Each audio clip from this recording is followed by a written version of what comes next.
My name's Dave Starbuck, and welcome to another presentation from Revelation Tapes. By and large, most whistleblowers prefer to keep a very low profile, especially if there's been attempts on their lives, like some of the people I've interviewed. This, of course, is quite understandable. However, certain whistleblowers don't mind stepping centre stage, so to speak. And one such man, a former intelligence insider, born in New Zealand, now residing in Scotland, has no qualms about going public. His name is Dean Warwick, and he has a very interesting story to tell. So, without further ado, we'll go over to Dean Warwick in Scotland. Right, good evening, Dean, and first of all, welcome to Revelation Tapes and agreeing to this interview.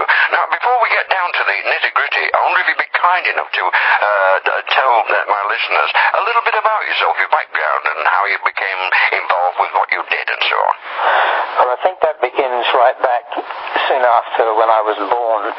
My grandfather was a very close friend and had a lot to do with my upbringing along with my parents. My grandfather was the Secretary of the New Zealand Justice Department and Prisons Paroles Board. He was a 19-20-degree Mason. He was not keen on certain aspects of Masonry, although he admitted it had to be a part of his life. He studied Chinese detection and became world-renowned for it. Could pick people from a crowd and put tails on them, which was done regularly, well known to me as a child, being first-hand evidencing these events. He told me something as he was dying. He had cancer, and I spent a lot of time with him. I was about 15, and he said that later on in life I would learn something which he couldn't divulge to me, something that would practically destroy me. And I am quite convinced I do know what it is that he was talking about, and it is truly horrifying. It is not being made public. I have yet to see, read, or hear anywhere of evidence of that which I have learned of and have many confirming reports from police around the UK and from church groups that I was mixed with in the United States before coming to the UK. I was drafted into the New Zealand Army. I topped every course during my officer's training preparation for Vietnam. I was taught how to bring down the Twin Towers using nothing but infrasound. Really? We were made to study the experiments by the Russians, the Americans, and the British in the late 50s. In the late 50s? Late 50s. This was mid-60s when I was in the military. But here were these joint maneuvers being undertaken in the late 50s by these three superpowers then in the Eastern Bloc, bringing down 25-story buildings using nothing but sound wave infrasound. Good heavens. And I did discuss this recent years with a Professor Francie, who remarked, and don't, this, that, and the other thing with respect to that 9/11 fast that we saw. And of course, we all know that Michael Meacher, who was a cabinet minister, was removed from office because he publicized the fact that he had read, word for word, what was to happen to the Twin Towers 3 years before the event. 3 years before the event? 3 years before the event. It was a well-planned thing. It was a well-known thing as a civil and structural engineer, and I have teaching instruments, postgraduate universities, polytechs around the world in my research into certain aspects of engineering, that is, and I knew that there was a calling many years before that the Twin Towers would have to be, should be demolished, which was an engineering facet to the overall game here.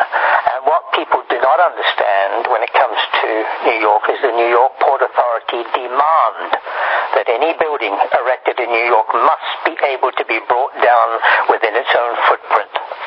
In other words, we don't want a 50-story building falling side Sideways, no, not at all. Terrible damage. Now, there is something with the Twin Towers which many people have not picked up on. Apart from the films that we have seen, and we see, for example, or we didn't see for 6 months, we saw nothing of the second Twin Towers building being hit on its face. And I was suspicious about this, thinking there's something they don't want us to know.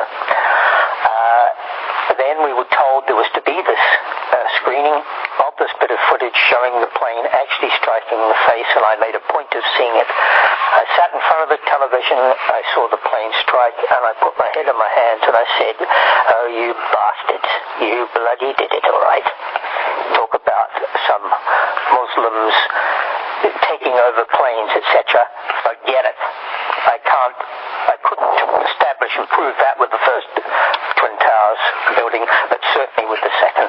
And what I saw was, as the plane struck, or the hologram presentation of a plane when it was really a pod that struck, was that the actual structure, the material making up the external skin, each section weighing around 40 tons, it behaved exactly the way it should have done had it been influenced by infrasound, which is what I witnessed with the training that I was doing in the mid-60s, watching what the Brits, the Russians, and the Americans had been doing in Eastern Europe back in the late 50s. So I don't believe much of what is 9/11. The other thing with 9/11, which very few people, well, in fact, I haven't seen anything spoken of publicly about this, but there is a building, and about 15, 20 stories up off the ground, if you get a look at it, you will see that the corner of this building, which is way distant from the Twin Towers positioning, 3 of its floors are torn apart on the corner. Now, there was no way that material from the Twin Towers could have flown out and struck that building. Not at all. So, in my discussions, arguments with Professor Francie, I said that as far as I was concerned, that infrasound influence upon those buildings was satellite-based. And, of course, his remark to me was, well, how could that be, Dean? He said, we couldn't have anything from space coming in by way of sound wave, infrasound or anything. I said, yeah, but it could be electromagnetic, and then it's transposing itself as it gets within our atmosphere. The thing here to understand is that people don't appreciate the only thing that travels through space. Light, there's no such thing as light from the sun. It's electromagnetic radiation. And in the event of light, for example, it's when that electromagnetic radiation enters the atmosphere of the Earth, it agitates the gas, and that is daylight. There's no such thing as light from the sun, and that's how, for example, we don't have to look at photographs and analyze them of Aldrin and Armstrong walking on the moon. We know they didn't take photographs on the moon because there's no such thing as light on the moon. We see the moon because we see a reflection of the electromagnetic field striking boulders, craters and mountains, and comes back down into our atmosphere, where it is then lit up and becomes like going to the cinema. Anyway, with respect to the Twin Towers event, something other than conventional thinking would have to have applied, but this building is the telltale that that was not struck by debris from one of the Twin Towers, and so what influenced it to be broken apart? And the thinking for me was that it had to have been some form of infrasound that was played on a large area in which the Twin Towers occupied. And Professor Francie was quite taken with that idea, went along with it, although one hasn't ever had the opportunity of proving such. As I said, served my time in New Zealand Army. I was a crack shot with any hand weapon. I equaled top shot out of 8,500, and as such, I'm in a position to say that, irrespective of argument that's put forward, there is no way that Oswald could have cocked his rifle, shouldered it, sighted his target, and pulled the trigger in as many times as he's supposed to have fired shots at John Kennedy. I couldn't have done it. Well, he certainly couldn't have done it because I was a far better shot than Oswald.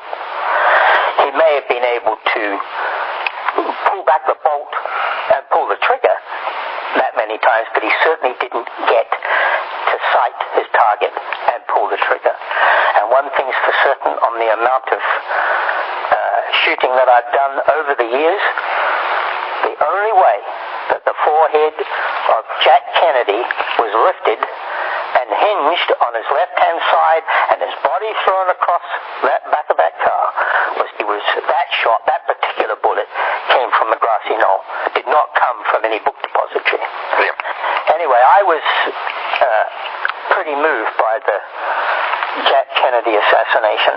I was actually in the shower at home at the time it happened. I was quite dismayed. I was one of the world's super athletes. I was vice captain of the first New Zealand team to be called Junior All Blacks. I took the world record freestyle start time off Jon Conrad's of Australia in 1959. I was 15 years of age. I represented New Zealand in the World Surfing Championships in Hawaii in 67. I went on and I was signed by the San Francisco Commissioner to play with the 49ers 67, 68, and then became a break style swimming coach with the American Olympic team that went to the Mexico Olympics. I was made a member of the Jack Nicklaus Invitation-only Sportsman's Club International in 1968. But I got a job with a foreign government in the States in 1968, and I was interviewed by that particular government, and then my interviews went to the State Department and the FBI, and I was told that if I wanted the job, I'd have to wear a gun. I said, "You want me to do this job? I'm wearing no gun." "What's your problem, buddy?" And I said, "The trouble is that you guys are gun mad over here." And that's right. You're absolutely right, yeah. And as I said, I've got no family. I know nobody in this place. And there'll be somebody get teed off with me, and then there'll be a convenient accident. I've got no influence at all, so I'm wearing no gun. I'll carry a knife, and I did. I carried a knife strapped to the ankle of my left leg everywhere I went. Well, there were three major events for me in that job, apart from the fact that I worked for half a dozen foreign governments and was on call to the State Department to do their bidding, or a government department. Often I didn't know who I was working for. I just took instructions and did what I was told. But I did subsequently, in fact, break the world record for the number of 8-inch hollow concrete blocks to be laid in a day, and it was because of my eye for detail that I actually managed to break open the biggest fraud in the history of the American Air Force. Really? And following on that, if my boss told me to do something, I did it at the opposite of what he would set me up to do. And I went to this place, and I'm sitting in a car, and these women kept coming to the window, and of course the only person that drives a black car in Southern California has got to be government. Yeah, and the man in black. And I'm looking through this window, and I've got a very, very keen eye, and I could see right down through the back of this condominium office block, and I thought, that's funny. Those concrete blocks, you Yanks are better at laying blocks than that. There's something not right. And suddenly I clicked. I thought, hold on a minute. Is that actual block laying? Well, somebody put those blocks back in position. So I went into the office, past the receptionist, and asked to see the managers. And from there on led the scenario whereby I got the information that was required and the scam was exposed. So I got confidence from certain successes, and my boss, whose name I might say did begin with M, he was an English university don, spoke 27 languages fluently, had been a Royal Naval commander during the Second World War, raiding into Europe, and he would give me work that other people just didn't understand. I was given responsibility, and for me, the actual assassination of Bobby Kennedy begins 2 weeks before the day, which I'm not sure the date, but it was July 68. I think it was the 23rd of July Bobby was assassinated. But 2 weeks before that, I had with me a man and his wife. He was the leader designate of one of the United States' closest allies, large country. I don't want to say who. And they'd been with me. I've been responsible for them for about a week. Very, very close I got to the lady. And because I had ticked her off on the first day that I had them, and she would sit in the front seat of the car with me, and he would do his work in the back, and we'd take him where he needed to go, and then she and I would have lunch, whatever. And this final day we were together, we had gone through Disneyland, and I was supposed to leave them, and other security was to pick them up from downtown LA, maintain them, and then see them off on their private flight early the following morning. Anyway, I took them to the helicopter pad at Disneyland. He got out the car, and she got out the car, I got out the car, and I'm standing there next to this helicopter, and I'm looking at it, and she turns around, she says, "Dean, what's the matter?" I said, I don't know, something's wrong. She said, "Darling, we're not going back on this, come on, we're going back with Dean." He just flew into the car. She got in the car, I got in the car and drove off. Now, as far as I'm concerned, the thing that saved our lives that day, apart from the fact that they didn't get on that helicopter, but the thing that saved us all was that the firm's car, the black car, was in the workshop, in the garage. And one of Hollywood's most beautiful women had loaned us her car, which was a two-tone cream and green Chevy. So we weren't any obvious government connection. Yeah. I drove up Orange Boulevard away from Disneyland, got onto the on-ramp, down onto the freeway, started to accelerate, and the two of them sitting in the back this time, and she says, "Darling, oh, there's our helicopter." The helicopter lifted up, got to the top of its climb, pitched to go forward.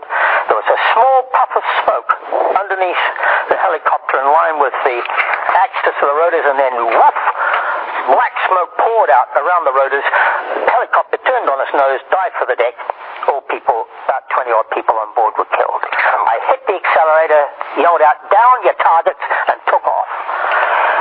Cool. Yelling at me, "Dean, get me to a phone, quickly, get us to a phone." So I get up off the freeway, he's on the phone, I can hear him yelling out, "We're okay, we're all right, we're alive, we're all right, we'll call you later." Gets back in the car. I made downtown Los Angeles 32 miles faster off the freeway than I had ever done it on the freeway. Never pulled a cop. Got to the hotel where they'd been staying. I said, "You're out, we're just getting you out of there now." Went into the hotel with him. She was in the back. I called a cop who was walking on the road and said who I was, what had happened. Look after the car, mind her, she's down low in the car, keeping her out of sight.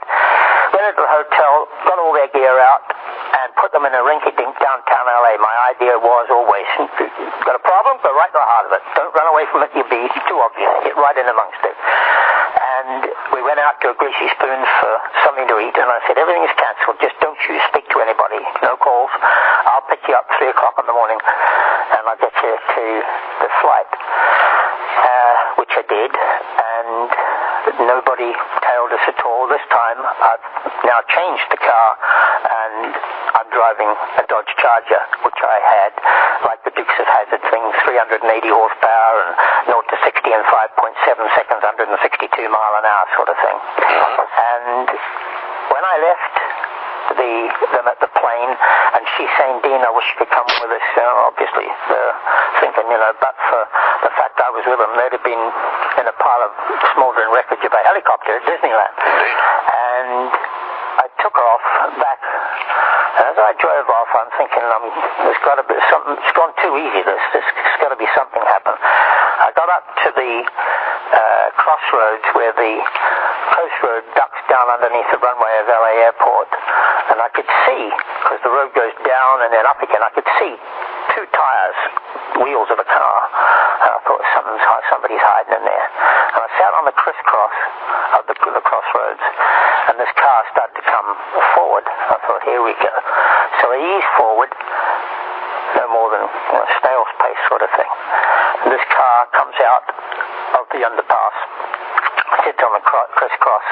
I stop the car, and I'm taunting them, thinking, you come for me, boy. That's it, I'm off. And nobody would have caught me. I was too good behind the wheel of the car. Anyway, they didn't. They went straight on the way they were facing. And I thought, yeah, I bet they can come up and meet me somewhere. So I went up a couple of blocks across to the right and went to the security office of TRW Systems, who I knew. They knew of me, and told them of what had happened. And I said, I need some sleep. I've got to sleep. And they opened the gates and said, come on, park in the back of here. You'll be all right. So that's 5 o'clock in the morning. I slept in the car till 7. And then I left, and I thought, no, I'm still not going downtown, going back into town. This is, anything could happen. I'm going to the beach. So I went down to Muscle Beach, which plenty of people have heard of. I parked the car up at the end of a fairly exposed piece, and I looked around down by the water's edge until 10 o'clock. And then I left, went back to the office, and my boss was first class. Yeah, no problems at all. So I actually then, from that event comes the assassination of Kennedy, but there were all sorts of things going wrong in the States. And for me, that eventing was a part of who was in back of it, what was in back of it, and what we're going to do to make these people understand they're going to dance to our tune. Here's what happened with Bobby Kennedy. So my instructions were that night that I was to be in the Coconut Grove, mingle with the crowd, and always it was anything happens at all, create confusion, and out of that, just do something. So I've got a friend of mine, Ralph, who's in the front seat of the car, who had been a speaker of Bobby's junior campaign. We get to the Bank of America building on Wilshire Boulevard, which is about 2 stops from the entrance to the hotel, and I hear 4 shots over the radio. Oh my God, I'm late. Something's happened. I stop the car, and then immediately I duck in the driveway. And that saved me again, because I would learn later that just after we had entered the entrance to the driveway, the tall, lanky guy and the girl in the polka dot skirt had come running down the path shouting, we've done it, we've killed Bobby Kennedy. And of course, had I seen that, witnessed that, I'd have probably followed them, and I would have been a number just like they turned out to be. They turned up a couple of weeks later with their throats cut. Anyway, I get into the entrance to the hotel, and I get into the ballroom, and I'm wandering, and I'm hearing in my head the voices, those three men. So I go to the phone, I ring my boss, and he says, right, you've got the British Consul General and his family, they're at such and such, pick them up, secure, and we'll be in touch. I do that, and I've got them back at their house in Hancock Park, and I'm thinking, well, what can I do? I've got no gun. So okay, I'll act like a loony. I get out the car and I walk up and down the middle of the road for an hour and a bit. And anybody that may have come into that street would have seen this fool walking up and down the middle of the road, and go somewhere else. That's it. Okay. The butler comes to the door and he waves me in. It's my boss. He says, right, we're going to swap over. You go home, you've got the Attorney General's office. You do whatever he wants. You stick with him. So I leave there about midnight. I get back and I'm securing the home of, I'm not going to tell you who it was, but a very famous government official who was married to a woman, the daughter of one of the biggest industrial magnates in the United States. And the phone rings about 10 to 1, and a voice at the other end says, it's the Attorney General's office. Now, we've got a problem here. We can't use any regulars for this. We've got to use a freelance. We've heard of you, Dean. We know what you're capable of. Are you prepared to do this for us? I said, of course. He says, right. He's flight left at 11 o'clock. He's the principal investigating attorney. Pick him up, secure him, stay with him, whatever he wants, just you maintain him. And don't use any main roads. Any cops, lose them. You know how to do it. So, of course, again, I don't do what I'm told. I don't want anybody thinking, I'm going along a particular line, I'll make my own way. So I get this man from, again, in fact, the same side of the airport where I'd taken the other high-ranking official that had been, nearly been picked up in that event at Disneyland. And we drive in silence. We're about 10 minutes from where I'm going to secure him. And he breaks the silence and he says, "We've got a problem." He said, "We'd been under threat for 3 months. It was Eli Lilly, the drugs baron. He said that if Bobby didn't shut up and pull back from reopening his brother's assassination, he'd do him the same as he'd done Jack." So it was Eli Lilly who did the president. And I came out with the remark. I said, "He can't." I said, "How the hell are you going to make that public?" I said, "It'd be the Third World War out there. The people, they're absolutely, they're crazy. They're mad. They were mad before this happened as to the event with Jack, and they were demanding Bobby do this, Bobby. They find out that it was, one of the country's leading businessmen." He says, "That's the trouble, Dean. There's going to have to be a scapegoat." I drive for a few seconds, and then I said, "Well, I guess he thinks he did it. You're just going to have to let him believe it." Sirhan, the only bullet from Sirhan's gun to hit Bobby Kennedy hit him in the front of the left shoulder. They got 3 other bullets from 3 other guns, and that's significant if anybody knows how it works. 1 in the back of Bobby's head, 1 in the back of his neck, and 1 in the back of the shoulder blades, and that was confirmed to me a matter of months later by another attorney who'd been given a role within the defense side of things in the United California Bank on the corner of Wilshire Boulevard and Santa Monica, who told me again that they had this number of bullets from the back of Bobby. So anyway, this principal investigating attorney, he says to me, "You want to know what it's about, Dean? Read the closing presidential address of Eisenhower."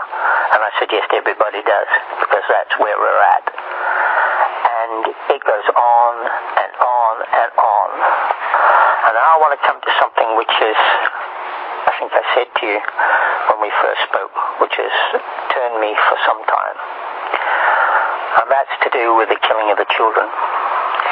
We have got, I read a release from the Department of Statistics, United States government, in which it said that every year, take pedophile behavior, put it over there, multiply it up, it's still over there.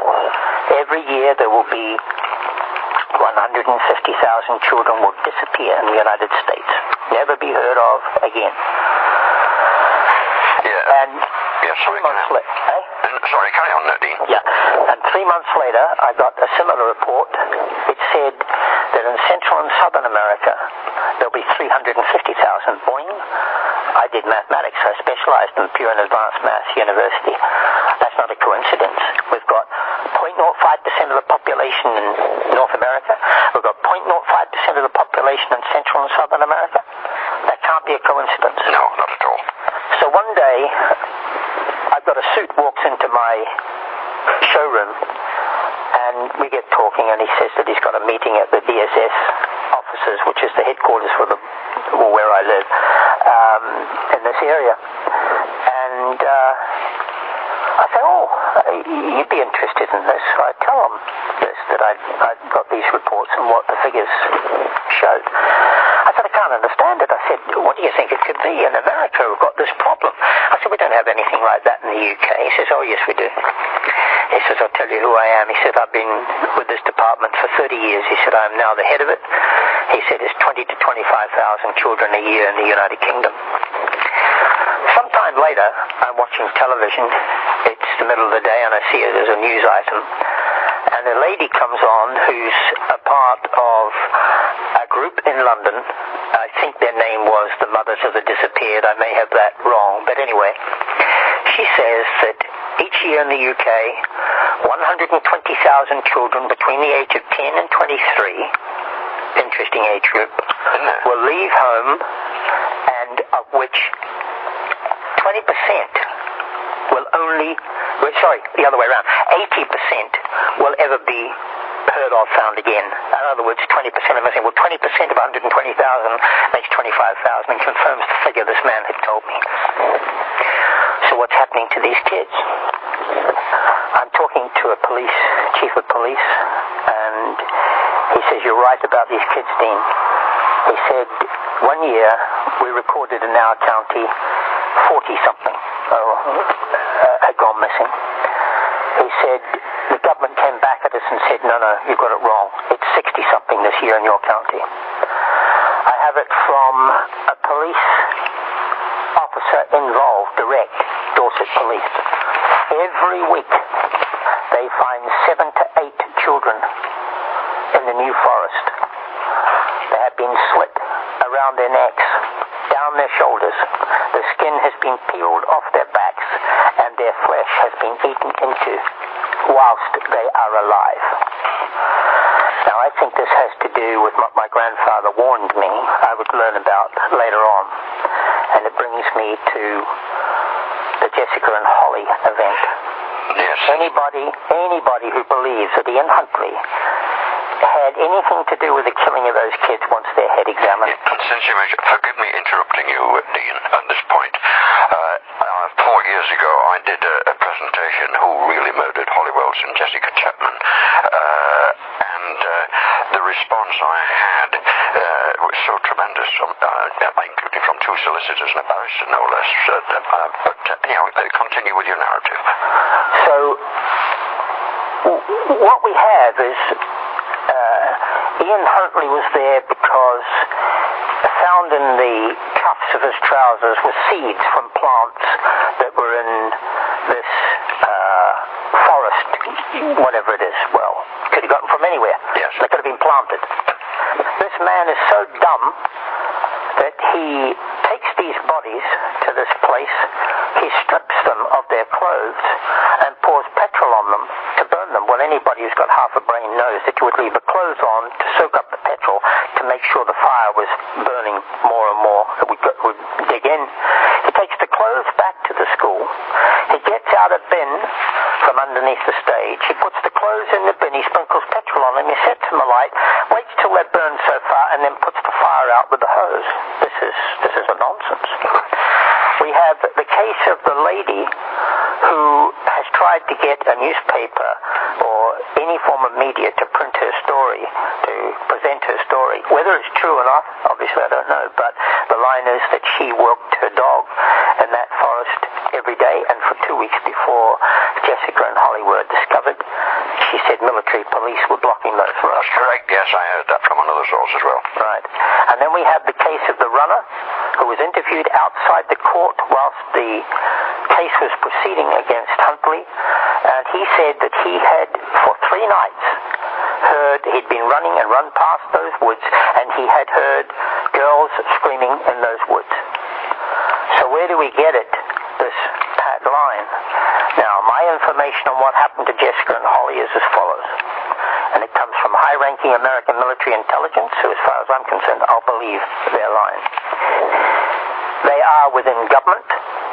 They are deep within government. Who they are, what they are, is another story, but they regularly, they go out and they slaughter. And those girls' bodies were treated with a means of like a set of talons, and they were raped. Now, whether this was a part of a cult or it's a part of a transmutation of a presence is open to argument. I personally think that David Icke has got a point, but he actually misses the point slightly. And that some of what we've got with to do with reptilians, other entities, is somewhere there, but we're not getting to it. But when we bring this back to the event of the 7 to 8 every week being found in the New Forest in Dorset, and this police officer tells me that one of his associates is one who has to inspect the bodies. Each time he is nearly suicidal with what he is finding. It brings me back, it brings me back to a piece which occurs many, many times in the Bible. And they ate the flesh of the children in those days. And there's a reason for that. I am fortunate in that I have a series of products which I do, and I get into the homes of a lot of people. For example, and I will mention something of the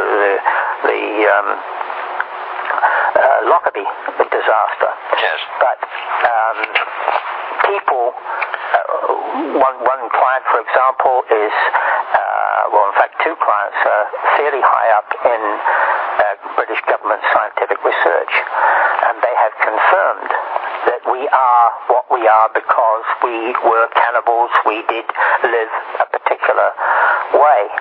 Now, it is that in the biblical record, and much of what Zechariah Sitchin has written of, he tells the story of how those who from heaven to earth came, the Nephilim, or the Anakim, which is the reference in some parts in the Bible, they ate the menstrual fluid of their women because from that they could derive an ability to read the mind of the person confronting them. They could communicate without speech. And I will go along with that, and I want to explain later a little bit of what I did at university in New Zealand. But when there comes the time for these people to leave, and there are those who have slavered after man's woman, they've come down to earth, and they've entered unto man's women, and women have begat giants, and they've died in the process of giving birth. These people were left with a problem, and that was, where did they get the ingredient to give them the abilities their women had gone?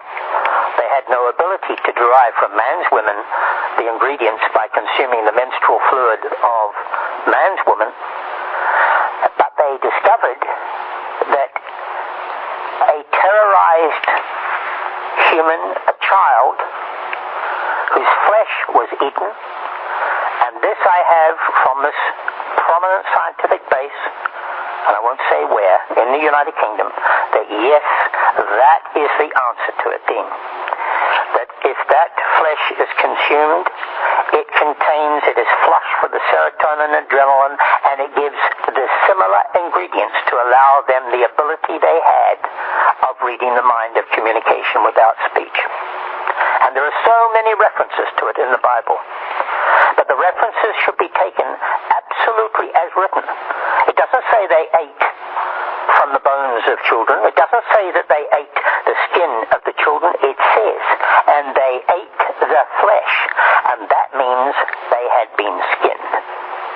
It's like the reference in the Bible which is that supposedly Cain slew his brother Abel. That's not true. It doesn't say that. It says Cain ate Abel. And as a result, he was banished. Now, I can't think of anything worse than a child being terrorized to the extent that they would be and then consumed, as I have had confirmed by police sources who actually do the investigating.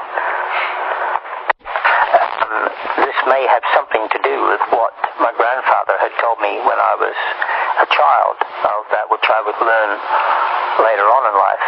And certainly, I can't think of anything worse than the experience a child would feel, would think of when being subjected to this. Yeah. But similar to this, I publicized recently in documents that I have put out through Nexus that we have the eventing of the guillotines appearing, which is quoted Revelations 24. Thousands of them being brought into American military bases. What for? A senator stating it's a wonderful way to execute the death penalty, excuse the pun. But they don't kill 100 people a year in America. So what do they need thousands of guillotines for? The congresswoman for San Diego, who's publicly stated she's been to Japan and watched where, in the factory in Japan, where they had been making these things. Yeah, I've heard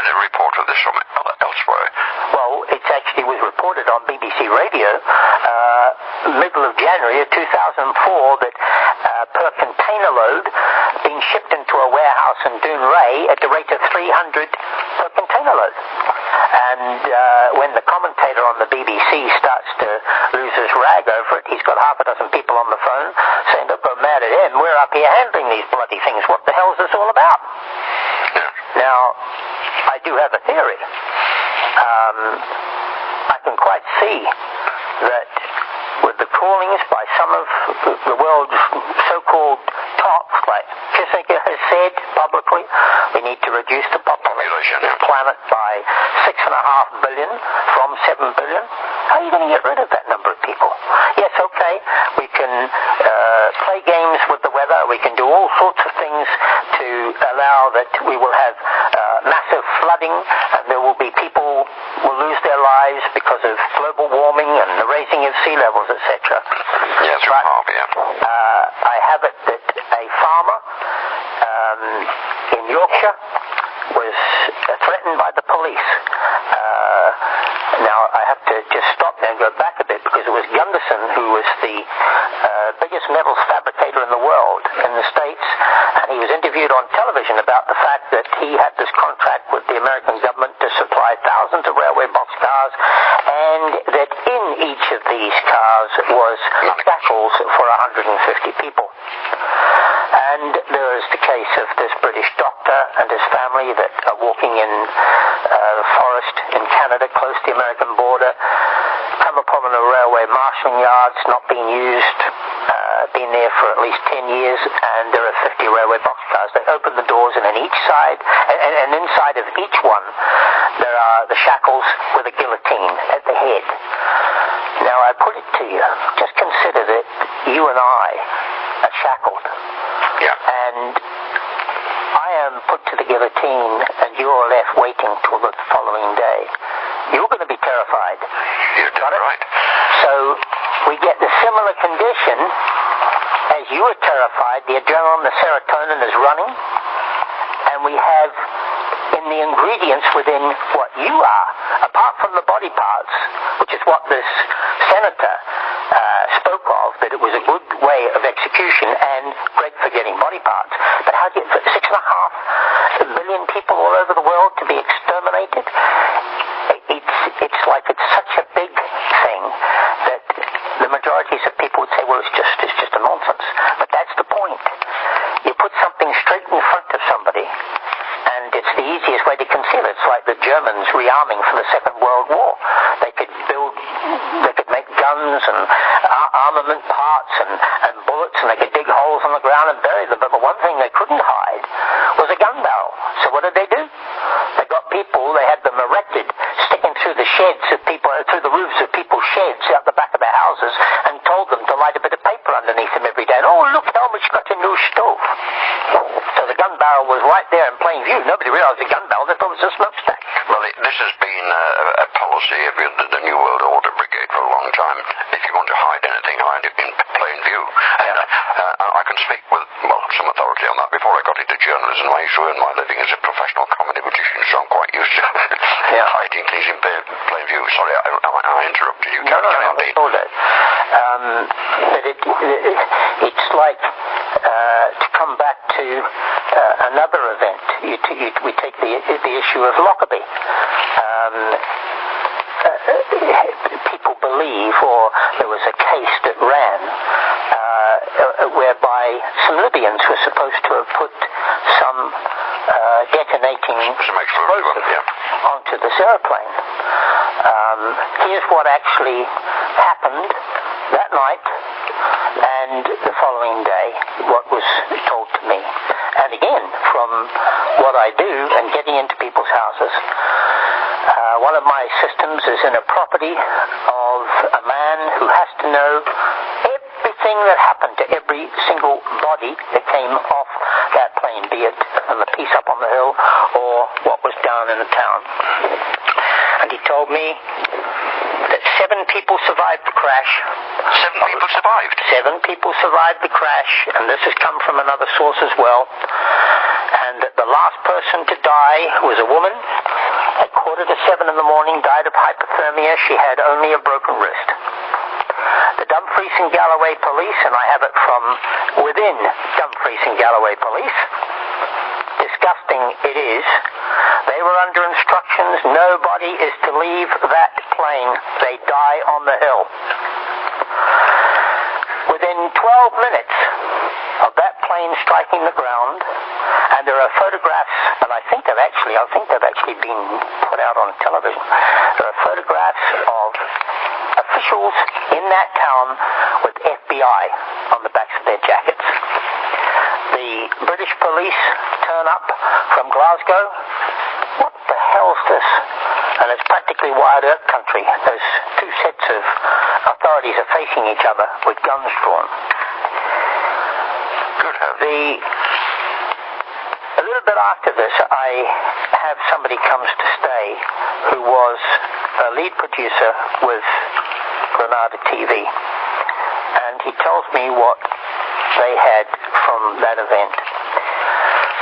The day after the crash, certain mountain rescue teams, Scottish, were put out on the hill to track down things. And this one particular group that has some of Scotland's leading trackers, they telephone Granada that following night, and they say they've discovered something, they're terrified, they're going back on the hill the following day. If they're still alive and kicking, they've made it through the night from what had happened. They'd gone out on the hill, and they'd come across an area where there was a military-looking type tarpaulin, and there were 3, 5, 6 foot diameter fresh burn circles on the ground.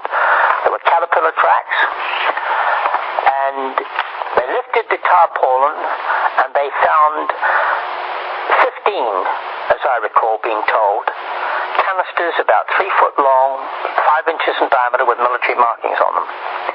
They dropped the tarpaulin, and a few minutes later, a voice shouts out at them, and a man comes running over, American-sounding accent, demands to know if they've looked under the tarpaulin, and they, scared, say, no.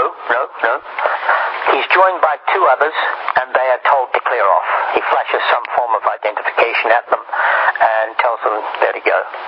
So they leave, and this is what I just said was what they reported to Granada TV that night. The following morning, they get up, they go out, back on the hill, back to the spot they had been, and they get the farmer out. The farmer goes nuts. Some Caterpillar track vehicle had come from the tar-sealed road straight up the hill, smashed through the dikes, stone dikes, had done some sort of curve, and here was the evidence of these 3 burn circles, and everything had disappeared. Now, I find it interesting coincidence. Just like this telephone conversation, I know for a fact it's been listened to. And I'm talking to somebody about this one day. Within a matter of days, I have a military personnel comes on the property, and he's a quartermaster sergeant major, and he confirms to me, yes, Dean, you're quite right. That is exactly how. I said, when I was in the military, we always broke the bits apart. There'd be the middle section, which had all of the rocketry propellant. We had the tail section, which was the guidance, and we had the nose piece, which was the destructive power. I said, yes, you're quite right. Although he's not telling me that somebody's been listening to me, I am quite certain somebody has, and somebody's coming on the property to confirm the story. Now, the interesting thing to this is that there were 2 policemen, and they came down, I think it was the A74, and let's register, that night was a filthy night. Wind was blowing a gale, and the plane is up around 30,000 feet. These 2 policemen stopped their car and said, oh my God, there's a plane gone up. Oh, wait a minute. What did they see? I was trained in the military to do a lot of damage behind enemy lines with explosives. I didn't recall ever seeing a flame, any form of color, explosion visible from an explosive. Now, they are seeing something going up, and the line is, they saw the gas tank. It exploded. That, as far as I'm concerned, is absolute rubbish. They certainly saw something. It was a filthy night. So what did they see? They described it as being like white lightning. And that's the giveaway. Just like I'm going to tell you about something else, the event of ACCA, the giveaway of the 26th of December. But the giveaway of that Lockerbie disaster is that those policemen saw something which was up 30,000 feet and way in the distance, and they describe it as white lightning. That tells me what they had in the actual detonation part to the nose cones of those rockets. That plane was shot down. Shot down, I was just going to say that. It sounds like it. Yes. I mentioned the business of ACCA. One thing that I did do in the States was that I was involved in a weapons system development of which was so powerful that it could never be tested. I made a nuclear bomb. It could never be tested? Could never test it. A nuclear bomb, forget it, waste of time. This was piece de resistance. It was the ultimate weapon. And it was so simple. And again, it was based on sound. The interesting thing was, this was early doors 1968, and David, who was the head of the research department, he says to me, and all this nonsense about the Russians versus the Americans, Dean, forget it. He says, we've got Russians in these laboratories and we've got Americans over there. We tell each other everything. So we have a tsunami on the 26th of December. But what actually happened was that the early warning system gave out an announcement on the 24th of December, 2 days before, that there had been a volcanic explosion 800 miles south of Tasmania, 9.4 Richter scale. Now, the ACCA explosion was 8.9. 9.4 minus 8.9 is 0.5. 0.5 means 5 times the power. So in other words, the 24th of December was 5 times the power of the ACCA explosion. My sister in the States confirmed, because when I mapped back to 800 miles south of Tasmania, we've got a measurement. And it was the New Zealand government who gave it away by stating that on the 24th of December, 39 whales and dolphins had beached themselves on New Zealand beaches that day. Now, whales and dolphins do not beach themselves due to volcanic explosions. No. But they certainly beach themselves due to events relating to sonar. My sister said that you can with many of these events, you can go to a Department of Geology Department, a Department of Volcanology, anybody who reads a seismograph machine, and they will tell you certain things, and you know, that's kosher, that ain't. Anyway, my sister said, no, the students in Southern California were on it like a shot, and questions were asked, and they said, this is not a volcanic explosion. This was sonar eventing of 235 dBA pulsed, and questions were asked, and I don't know who it was connected with the American government, some form of exploration team, and they said, we were looking for oil. Well, I've never heard of oil being found under a fault line, and that's where this explosion took place. You look for oil under a tectonic dome out in a tectonic plate somewhere. But the interesting thing for me is that if you take a protractor and you look at the distance, the measurement from 800 miles south of Tasmania on the same fault line as ACCA, you will find that ACCA is exactly 60 degrees. And that is what we were working on back in 1968 as to be the flip-flop reaction from an input, which at that time we didn't know how we would be able to control it, and so it was never used. It was never experimented with. And that, for me, is what was ACCA, the result of ACCA. And what's in behind it? Well, a lot of people benefited, didn't they, from the tsunami of the Indian Ocean. A lot of people got killed, but that's all to the good, isn't it? Reduces the population, and also quite a few people benefited by the rebuilding and so forth. Not only that, we reduced significantly the number of people that were going on holiday to the Indian Ocean. More money was spent back home. We have the biggest, what I would call slave labor of any European country of Indonesians is Switzerland.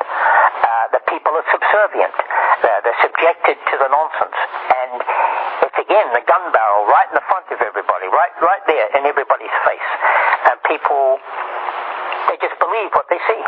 They don't accept. They don't realize that it's a game that's been played against them and all those poor innocents who are, in the meantime, killed. And so it's like you take the case of the Darwin hurricane going back, 15 years ago, and it was discovered that 200 miles off the coast, there was some readings again that university students, graduates picked up on, that there was some HARP experiment being played off the coast of Darwin. So a hurricane comes in, and it is the case that the Australian economy was in a poor state, and it was Builders of Australia Unite.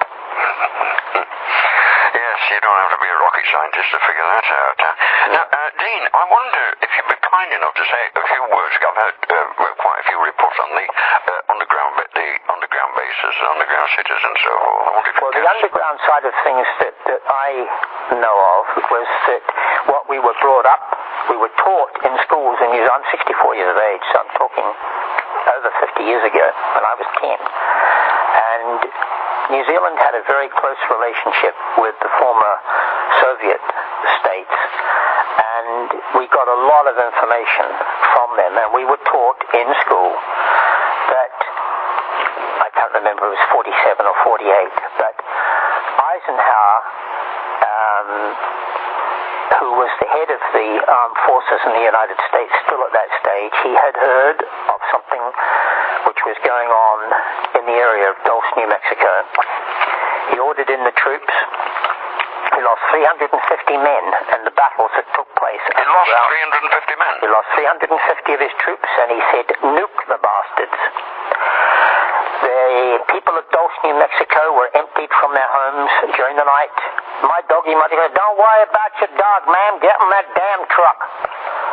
And they were taken out of town. Interestingly, at just after 5 a.m., and this, for me, relates back to an admission made by the head of Thermonuclear Physics, Department of Scientific and Industrial Research, New Zealand, who was on television in the UK and let slip something about nuclear explosions. You never heard from him again.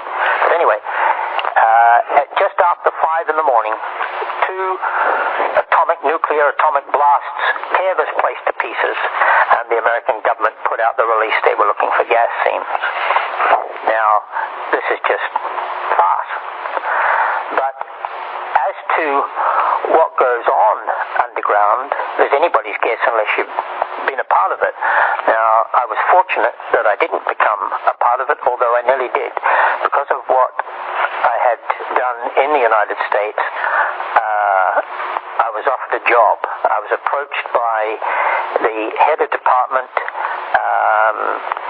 at UCLA and offered the possibility of a place with a group called International World Game.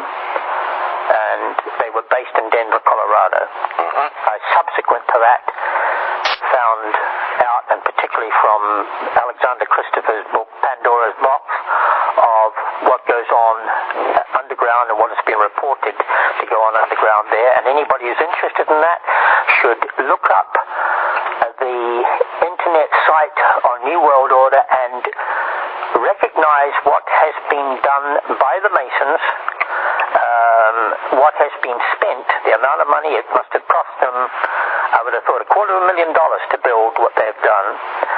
And as you go round this gallery attached to the New World Order International Airport, Denver, you come to the last piece where it says it's apologizing to the children. It shows, it depicts the most horrific means of killing of children. all around this gallery, this library, which the Masons built. And it says, one day you will be set free. On the floor, it has a mosaic depiction of evolution of a type of man.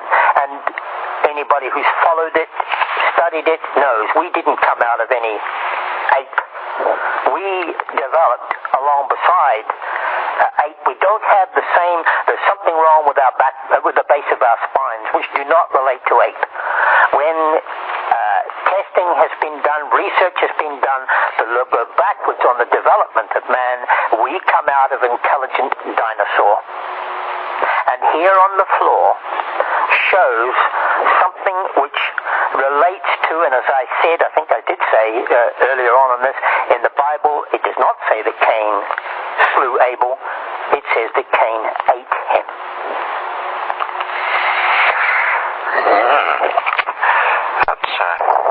That is quite something. Have you heard from any of your contacts or intelligence sources, Dean? Because I've had reports, various people I've interviewed, on bases as big as cities that are up to 4 miles underground. We mentioned Dulce. Another one of my correspondents, he was a former MI6 man, and he said that they have these in various parts of Europe and in the UK, especially under Leganese and Mildenhall.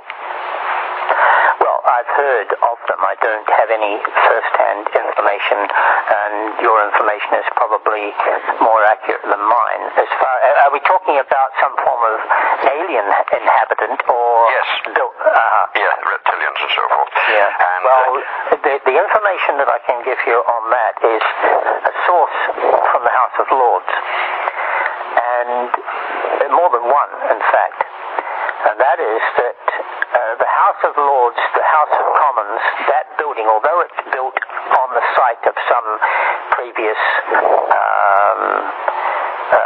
principal place of history, it's actually built, according to those who see and know what's going on inside, they say it's built over the top of a nest.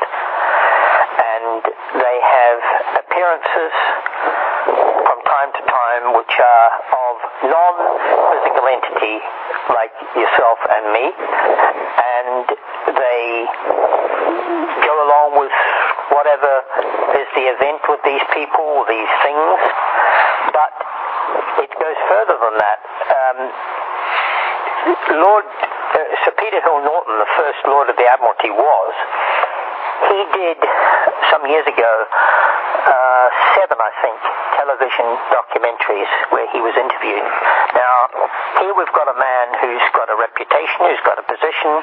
He's not likely to come out and say silly things. No. And in one of these documentaries, he tells of an experience whereby he goes to lunch with another admiral, and they're sitting down, they start to eat their meal, and one of them says, I beg your pardon, it was Peter Hill Norton. He says, so what did you think then? And the other admiral says, what do you mean? And he says, well, you know, the memo I sent you. Now, high up in the armed forces, you're not allowed to talk on telephones, internal telephones. You've got to meet face-to-face and discuss. So there's no overhearing what's going on.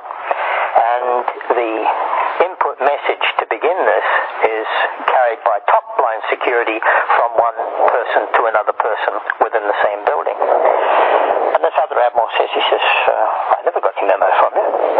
He says, yeah, the other day I sent you a memo, so. He says, no, I haven't had a memo from him. And Peter Hill Norton says, they both got up from the table, they went to security, and the security were adamant. Nobody matching this description of this courier had ever worked for them.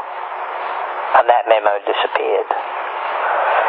Now, it's not just be it the House of Commons, the House of Lords, and I don't have any doubt that what my information tells me of that there is something down beneath,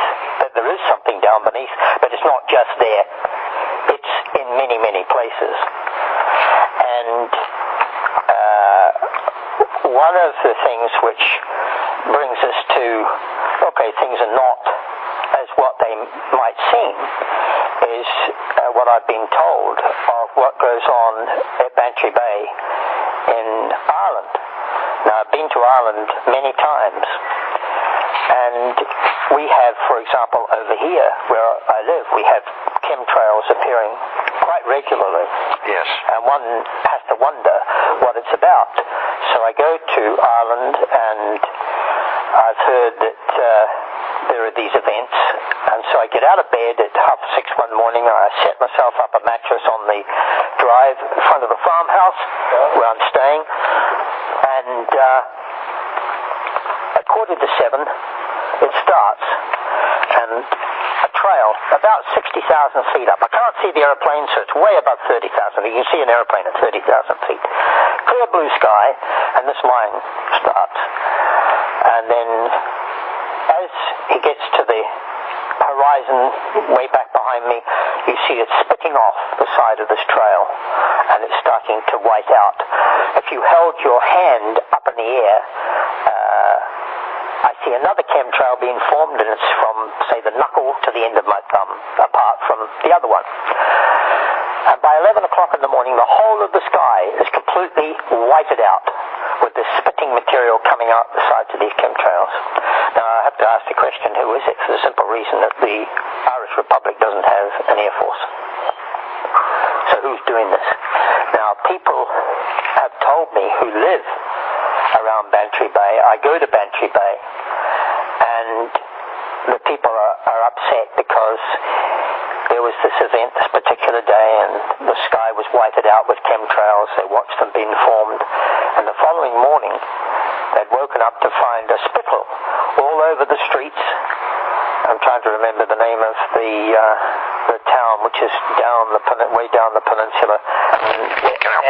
It's adjoining Great Bear Island, and the people were quite upset. They had an event of chemtrails this particular day, and the following day they'd come out to find there was a spittle all over the streets and on the leaves of bushes and on the grass, and some scientific type people had gotten together and taken samples and had this stuff analyzed and found that it contained hemoglobin. And the question is, well, why hemoglobin? Because hemoglobin happens to be one of the best preservers from high altitude to ground level of virus and bacteria. Now, there are no houses built on Bear Island overlooking Bantry Bay. Bantry Bay can hold the whole of the American submarine fleet. It's the deepest bay in Europe. Yes. And many who live on the other side of the bay say that they nightly, and sometimes daily as well, see flying saucer type technology comes into the water, no splashing, comes out of the water, no water dripping. Interestingly, a supposedly retired American admiral has built a large complex at the head of the bay, and those who were involved in the construction say there was some phenomenal concrete medium communication lays were put between this building right down and out into Bantry Bay. The chemtrails, for me, I think we've got all sorts of experiment to try and send people loopy. I mean, the British government did admit a few years back, 10 years ago, I think, that they were experimenting on an area above Bath, 40 miles length, whereby they were then testing, contacting hospitals in the area to see what it was people were reporting in as having as an affliction. The same sort of thing, Clinton was on television when he was president and said that they would have to pay compensation to some of the people close to the northern Texas border because, and I remember seeing the film footage of some of these people, the faces were so deformed it wasn't true. Good heavens. Yeah, we certainly live in dangerous times, Dean. Very much. Our problem is that the people are being fed not only junk on television, not only junk in the papers, but the food is so bad. We've got preservatives, agents within the food that turns the brains. People are not registering that which they would normally do. No. And to try and tell the average person, they just think you're a raving nutter. Absolutely. But having said that, I like to finish my presentations on a positive a note of hope. People are waking up. It's not quick enough for me. As we both know, the news industry is on its knees. This is why they're giving so many DVDs away. The insurance industry is also on its knees. That's where nearly everybody gets begging letters saying you can insure your car, your house, and this, that, and the other, and so forth. Well, I just wish, David, that, for a country, the UK, my father was from here, and as a child I would be brought up listening to him say, look at what they're doing, they're ruining this, they're ruining that. The greatest country in the world being destroyed from within by a few people, and I make no bones about it. Tony Blair and Peter Mandelson and the characters like that. Yes. I do not understand the infatuation for these people that the British have. If it's to go right, then the Brits have got to get their country back. And that means it's little groups, church halls, 50p to hire, whatever, talks, and spread it around. And more people talking, more people saying, no, look, we've had enough of this nonsense. Well, they're supposed to be our peers, but they're not our peers. Oh, no, they're just gangsters. The last 10 years, this is one reason I think I mentioned on our previous discussion, one reason I do tapes. It takes years to get a book off the ground. And as view the content, it never reaches the shows anyway. So I do tapes, and I can get tapes up pretty quick. And over the years, I do have quite a following, and I am grateful to people like your good self, who I call citizen journalists. They investigate themselves, they find the truth, and they're willing to speak, and I put it on tape and CD, and the information gets out. There's no copyright on any of my material. They're free to copy and pass on to their friends, and well, the more the better, as far as absolutely. Well, this has been a most informative discussion, Dean, and I would like to thank you for your kindness and cooperation in joining Revelation Tapes, and keep up the good work and keep banging the drum. Thanks a lot.